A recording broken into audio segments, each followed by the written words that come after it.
Coach, complimenti, alla prima una vittoria 80-72, ve l'hanno fatta sudare però. Sì, ha fatto una grandissima partita, veramente complimenti a loro, ma lo sapevo che venivano qua per vincere, sarebbero venuti qui per vincere. Hanno giocato una gran partita, noi abbiamo fatto fatica, tutto nelle previsioni. Fatica anche relativa al fatto che vi manca qualcosina, qualche infortunio vi ha complicato un po' la vita, no?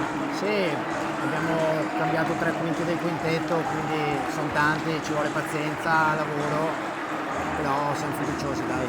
Primo quarto dove loro hanno difeso benissimo, poi siete usciti sulla fine del secondo quarto, il terzo quarto avete accelerato. Sì, loro hanno giocato un quarto e mezzo pazzesco, segnavano tutto da 3 punti, noi difendevamo poco e ci entrava poco, poi il basket così come non entra, poi sono entrate 4-5 triple di fila che ci hanno aiutato. Poi è stata una partita equilibrata, Sì.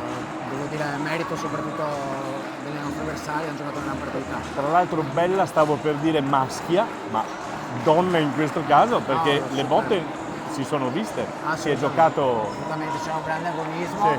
una grande sportività. È stata secondo me anche una bella partita, Sì, per sì. essere la prima di campionato è stata una bella partita. Parti fiducioso quindi?